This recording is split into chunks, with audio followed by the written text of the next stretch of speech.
In this tutorial, we're talking about creating text frames for Canva. Now, there is a new method for creating frames for Canva, and there is one special step you have to remember to do if you're creating a text frame. So we're going to talk about that, and then also mention, when maybe you don't want to create a frame at all. So let's check it out.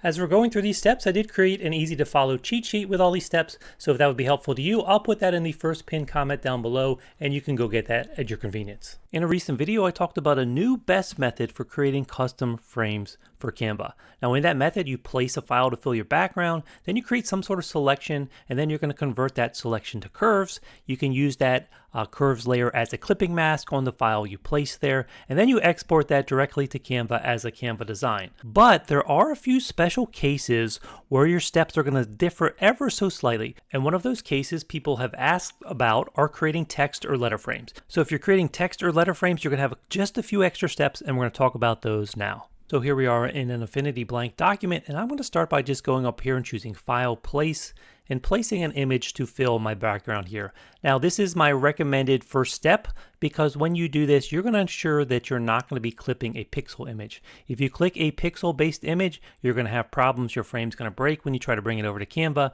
And when we do this, even if this image itself was just a JPEG or something, because we bring it in File, Place, it stores sort of a reference here, so it ends up being an image and not strictly a pixel layer, just one of those Affinity quirks. This is going to ensure that our frame is not going to break. So that is my recommended first step. Now, sometimes the next step would be creating a selection and then converting that selection to curves. But what if we're working with text? So I'm just going to go ahead and add some text to this design. And we're under the Pixel Studio, so I'm going to grab this artistic text tool.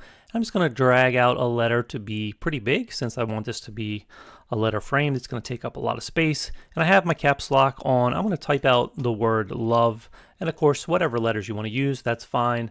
And then sort of got things sort of repositioned here. So I hit Control-0 on this layer just to recenter a little bit. Now you can make some decisions when you're doing this about like how much spacing you want between the letters. And if you're ever working with text like this, a good panel to bring up would be the character panel. So I'm just going to go up here, twirl down up here, any way you get to panels, but I know I can do it here on Windows by going under any of these panels, using that little triangle, coming down, finding panels, and then under here, I'm going to turn on this character panel. And you know what? It was turned on already, but there it is. Now I can see where it is. It's up here in the corner. There it is. So now if you have this characters panel, in here you can do some different things like controlling the tracking between letters, controlling the vertical spacing, the horizontal spacing. So I'm going to come in here under tracking, and I can push these letters farther apart, or I can push them closer together. Now I want to push them closer together, and it stopped here at -50, but I can actually take it a lot farther than that if I want to. So one little trick here is you can click right on the tracking itself. So I'm going to use my left mouse button.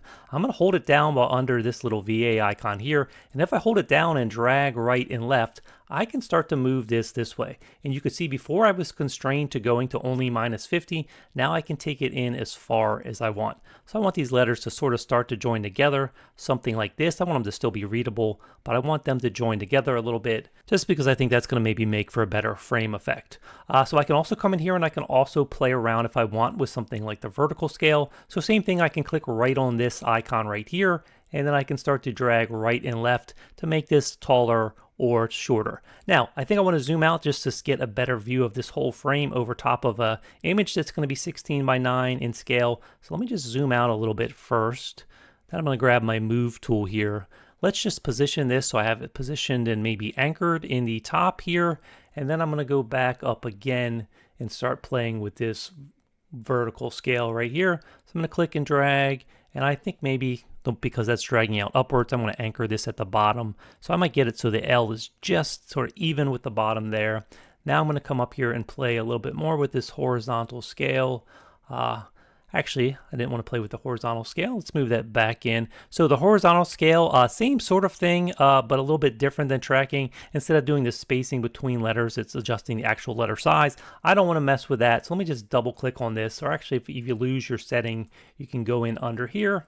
Let's see, I'm trying to get it under here so I can see all the options. Let's just put this at 100%. I'm trying to get it back to whatever the default value was.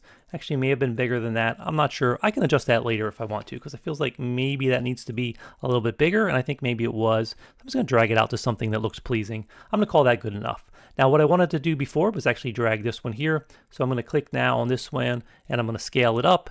And again, now if it looks a little too crunched together, then I can come and play around with these other options here. So again, trying to make this sort of fill the whole area here, just so this is going to be roughly a frame that is 16 by 19 in terms of the width to height ratio, just because I think that's going to match up well with the types of pictures I might use in this frame. So again, just fooling around here just to get everything exactly like I like it. So this isn't perfect here, but I can scale slightly and losing a little bit of the L. So I think I'm going to actually scale a little bit this way, and maybe a little bit more this way. So scale up ever so slightly.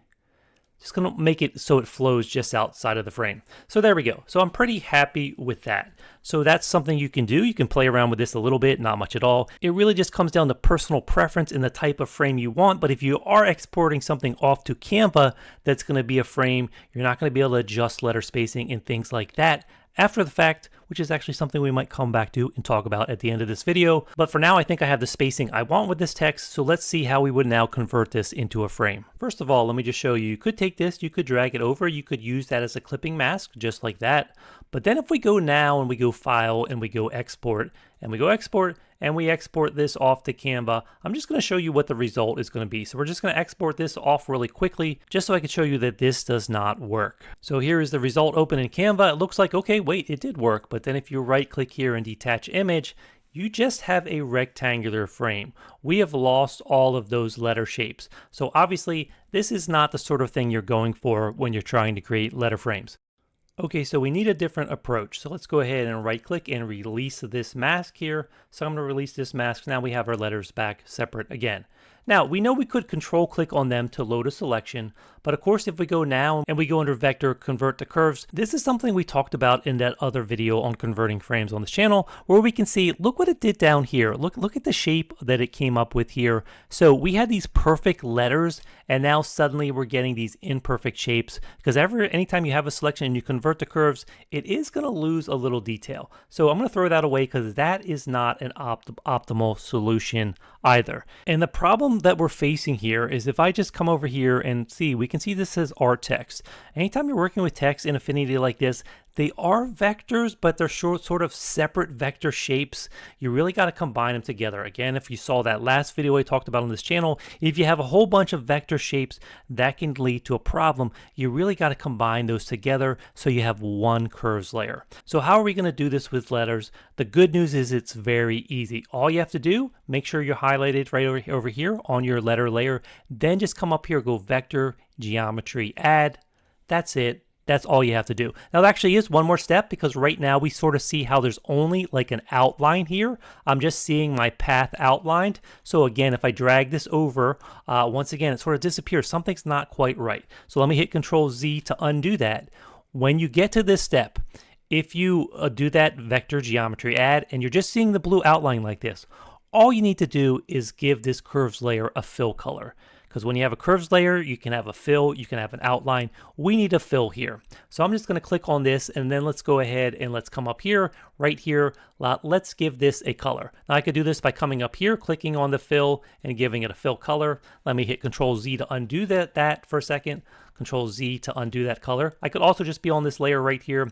We could have our color panel open right here. I could just click on the color up here. So lots of different ways. Just make sure you're ending up with a fill color. So now that we have a fill color, and now that we see this is a curves layer because of that geometry add step, now I can just drag it right down, and then yes, we are back to where we are in that methodology. That is going to work.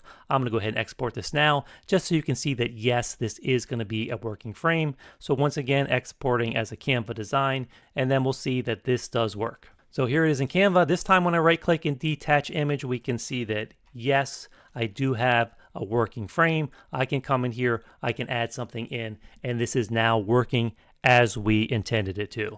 So I can add something in. Maybe I want to have the image in the background as well. So I could come up here. Let me re-add that element. I'm going to drag it up here, make sure it's positioned at the top. So I'm going to get it to sort of snap to that top corner. I'm going to drag it all the way down until it joins with this side here. Then we just go in here real quick and bring my layers with the frame back up on top. And I'm going to make sure this is also positioned in this top left corner. drag it down. I'm just resizing this so I can get it to match the image below. Then I also need to double click in to get into crop mode. And then once I'm in crop mode, I can drag that down. And now I can see I have the frame itself lining up perfectly. So why would I even do this? Well, only you might do something like this if you wanted to come in here, do a subtle effect where now if I add a drop shadow, we're going to see that coming through on the frame there. So you can really come in here and fool around and do all sorts of different effects. You could come in here as well. You could edit this. You could give it some sort of color or some sort of filter. So lots of different ways you could use frames. You could just use it as a frame itself. You could stack it with different layers. You could come in here. Lots of different options you have when working with frames like this. So you might do something like this. You might do something totally different. That creative part is really up to you. So now you know how you can create text frames for Canva. That key step in Affinity, remember once you have text, you're going to want to come up here under Vector, go to Geometry and choose Add. That's going to make it that curves layer. Then you're going to be able to clip with that. Then you're going to have something that will be preserved as a frame when you export it to Canva. Now, the only thing I'll mention here is if you work in Canva a lot, if you're comfortable with that, if you have templates where this is going to make sense and you know this is the frame, particularly the letters you want, you're not going to be making changes, great, do that. But if you're comfortable in Affinity now, you can also just keep the asset in here and have something that's more flexible. And if you were to do that, then we would not want to convert it to curves. We would want to keep it as live text so we had editable text. So I'll just come in here under my history menu. I'm going to go back and find where I think I have just text here. So I'm going to jump back to that part here. And so now I have this text here. Actually, let me go forward a little bit in history because I think I made some changes here. So something like that.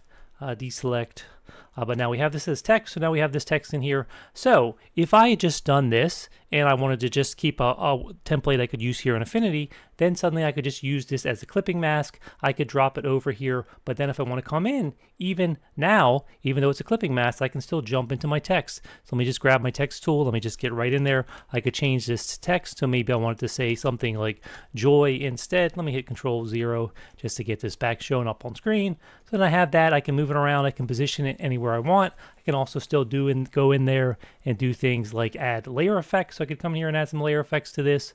And you could add the layer effects on the mask itself or on the actual subjects here. So you're going to get some slightly different results. So I could come in here and add this 3D effect. Let me just get on that so we can see. So we could bring up the radius here. And so you can start to do all these different things, but just in a more flexible way because we're doing non-destructive editing. We still have editable text here. I have it as a clipping mask. I'm also adding that a layer effect here. I could come in here and add another filter. I could come in here and do something like a perspective filter, where I could take this whole thing and let's say we wanted to angle into the background a little bit, so we could take this and we could come in here and start to mess around with the perspective like this. But still, all the while doing all these things, we still have editable text in here. So I could grab my tool in here. Maybe we want this to say hello instead. So we have non-destructive editing when we work in this manner. Now I would probably want to work on my spacing there. So again, come up here to my character menu. Let's go under this tracking. And let's just start to fool around and spread this out a little bit. Let me actually make sure I'm right on there. I may have to take it out of the clipping. Now, there we go. It can still work here. So let's come in here and click on that and drag it out. And of course, then we're losing a little bit of the image behind. So we have to make some changes there because my word's getting a little longer than my image is there. But you get the idea. Now, of course, I notice now it says health. That's not really what I wanted to do, but you get the idea. But so I could come in here and grab this whole text here, and we could just move it around here. So here we go. We could bring it back there a little bit like that. Now it doesn't say hell on screen. You get the idea. Anyways, I'm not saying you can't take things over to Canva. That's great. Sometimes you want that to be the end point, but other times you might not want it to be. So just keep in mind you do have this flexibility when you stay here within Affinity. When you take things over to Canva, that's great if you have a template in there, but you do have that finalized asset, that finalized frame where you're not going to be able to change that shape later unless you come back here in Affinity, create something new, and take it back again. So it all comes down to your workflow. What do you need? What works best for you? So I'll just give you one more example of a project where you might be doing a text frame of some sort, but it's not really a project that's going to be suitable for a Canva frame. So Canva makes sense if you're going to have a frame that's going to fit for different images. So in other words, that should be flexible so you can put different images in there and they're still going to work. But sometimes you're trying to do a specific effect on a specific scene. And if that's the case, then creating a frame ahead of time, that's not necessarily going to work. Sometimes you're going to be wanting to do that in Affinity, where you really can manipulate the scene and your mask or your text, whatever it happens to be at the same time. So I'm just going to do that with a basic example here. Let's say we wanted to do some sort of a letter effect in here where we're going to sort of make that interact with the scene. Now I'm just using the letters text here out of simplicity, but I'm going to go ahead and I'm thinking about, I want to sort of make the text sort of show some of the landscape showing through, and then the other landscape in the background I may sort of make darker, make a different color, and then I may have some effect where maybe this waterfall spills out of our text. So to do that, I'm going to want to make this text larger, so let's do something like that. And then I want to have a larger region here, so I think I'm going to get my text tool here, and I'm actually going to come in here, use my Alt key combined with the left arrow that's on Windows, just to bring this text element together. I'm just bringing the spacing together for those two text elements right there. I'm going to make this a little bit bigger. I'm going to position this so that this text sort of covers where that waterfall is, because the whole idea here is I think I want that to spill out of the text element. So what are we going to do here? So how are we going to make this work? So I want to use this text as a clipping mask, but I'm going to need different copies of my background here. So I'll come down here on this background, and we're just going to duplicate this. So I'll go ahead and duplicate the background. We're going to put one layer in the foreground, but we'll sort of hide that for the moment. And then I'll just grab my text and I'll use that as a clipping mask for this foreground element. Now we're not seeing anything yet, but I can add different layer effects, or I can also now just go in here and start to use something on the background independently. So anything that's below this text is not going to affect it. So I could add an adjustment layer right here, and I could just do a curves adjustment, and it's going to be below this text here in the foreground. So now if I drag it down, we're going to get this affecting just the background only. Now I turned this off in the foreground, so we're not seeing that, but there's my text. So now I can go ahead, and now I'm just affecting the sort of the background with this adjustment.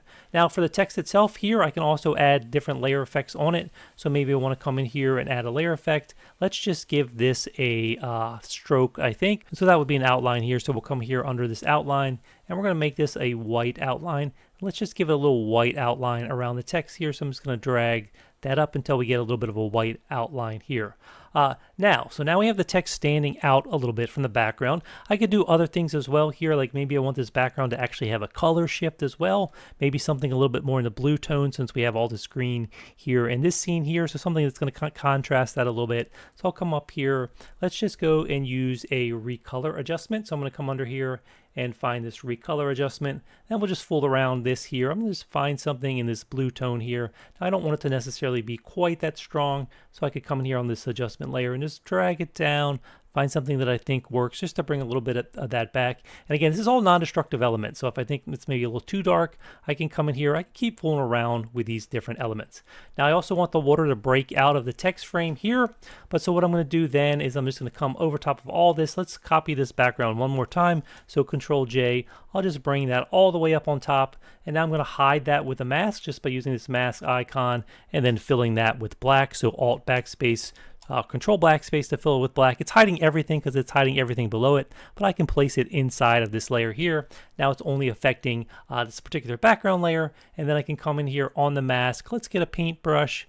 Actually, let's select something. So let's actually come on the background and let's just turn off the mask for a second so I can see everything. Let's just try to make a selection of this water and maybe the pool it's spilling into. So I'll just grab my object selection tool. Again, there's lots of different ways you can do this, but I'm just going to sort of hover over this. I like that. I'll click some different parts just to add in a little bit more. That looks pretty good. And then I can come on my mask here, and now I'll just fill that part of the mask with white.